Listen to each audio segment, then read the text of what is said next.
Hi everybody, welcome to today's video. Today I'm going to be doing a what is on my iPhone video. Before we get started, I also make content about fitness and how to grow your YouTube channel as well as college videos, so feel free to subscribe and give this video a thumbs up. You guys can also let me know in the comments if you have any other video suggestions, and when you're done watching this video, feel free to let me know what your most used apps on the iPhone are. This is mainly going to be screen recordings, but wanted to mention a couple things before I got started. First of all, you can also check out my Instagram if you want to DM me or ask me questions or just talk. I'm happy to do all of those, and you can also check out my podcast.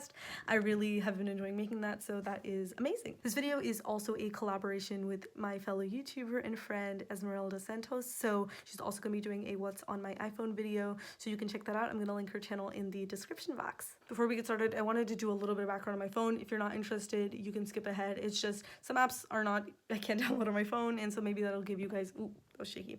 Maybe that'll give you guys a bit more background on my phone and maybe what kind of usage and stuff is going on. So I have a 64 gigabyte iPhone 8 Plus. I got it about exactly 2 years ago, and I am under the mindset that since I spend like $800 on the damn phone, that was after tax, but still a lot, I have to use it to the max, so I'm probably not going to get a new phone for at least another 3 to 5 years minimum.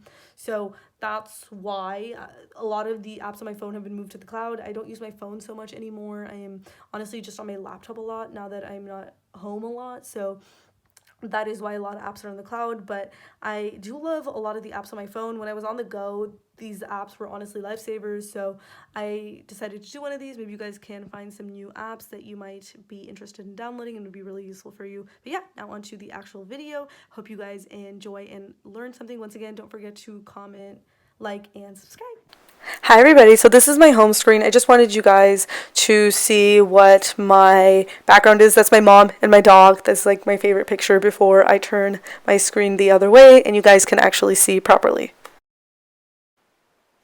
Alrighty guys, so this is my home screen. As you can see, I filmed this later in the day, so you can't open any of the apps. There's literally no value in opening any of these apps. They're apps that basically everyone has on their iPhone. So I have the mail app, which I have like 5 inbox synced. I have my high school email, my current email, as well as my personal email and my Yahoo email, which I use for basically any kind of spam emails I'm going to get, as well as my iCloud email, so that's insane.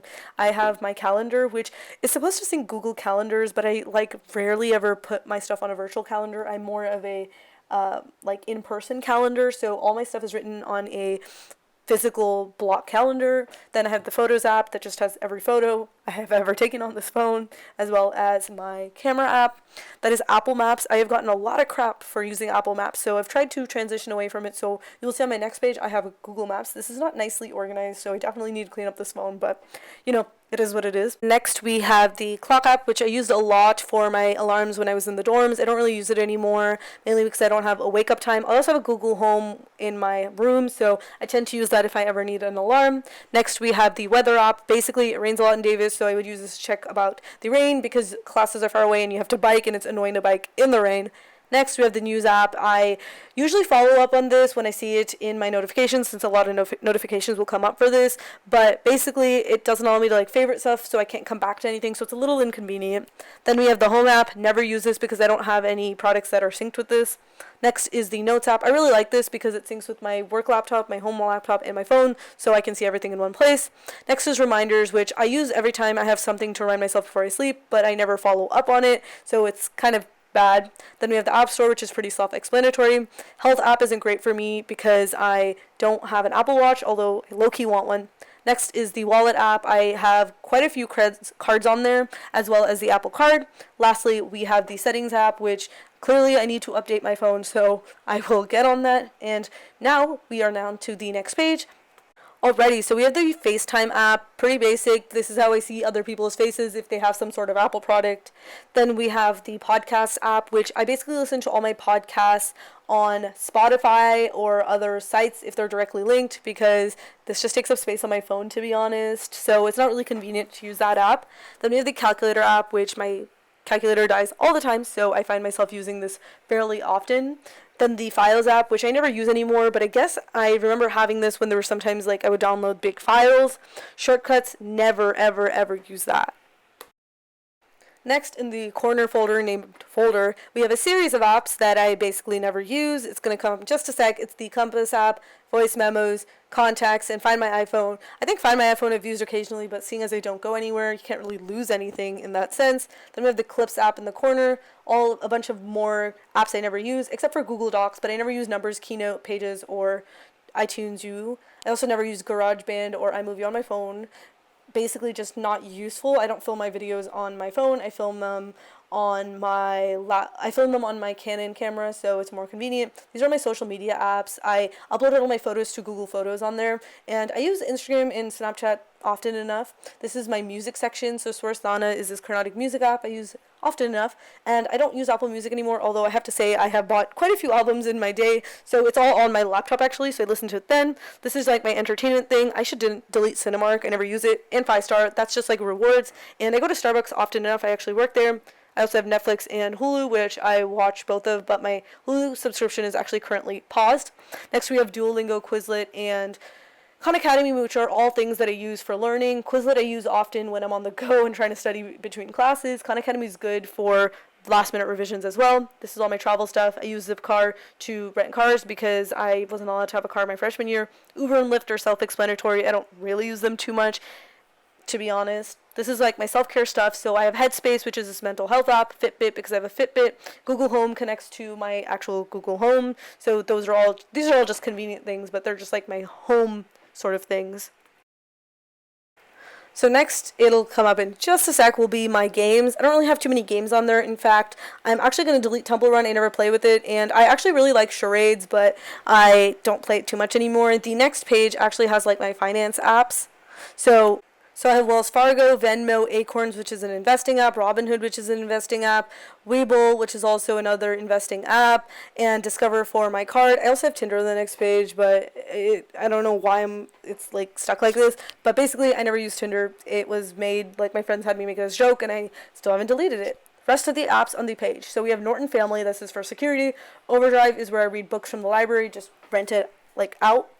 And then I have Google Maps, which I try to use more than Apple Maps, but sometimes I forget I even have Google Maps.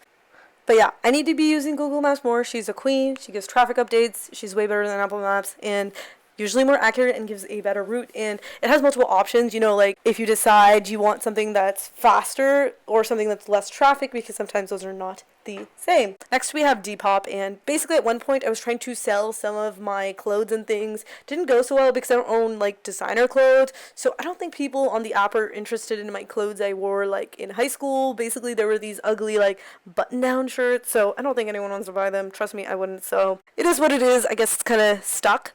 And then we have Ibotta, which is this app that gives you cash back if you submit receipts. I thought I was going to be purchasing groceries a lot sooner, so I have this app, but basically this doesn't apply to me until the fall, so I'm not planning on using it until then when I'm going to be buying way more groceries. Next we have the Measure app, which I've genuinely never used in my entire life, so I will find a use for it if I do, but I've never felt the need to measure something using that app on my phone, and I doubt it will come soon.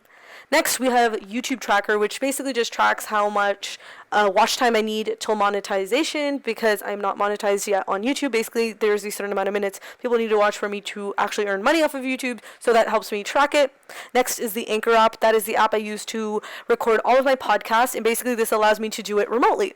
Then on the side, you see the Google Chrome app. Basically, for some reason, when I first got this phone, before it was updated, it didn't have Safari on it, so I downloaded Google Chrome. There's now Safari on it. You'll see it on the next page, but yeah, I don't have Safari. Then we have Spotify. That is where I do all my music. Then we have the messages apps. I have so many unread messages. I'm a mess. So next we have the phone app. I have so many voicemails. It's embarrassing.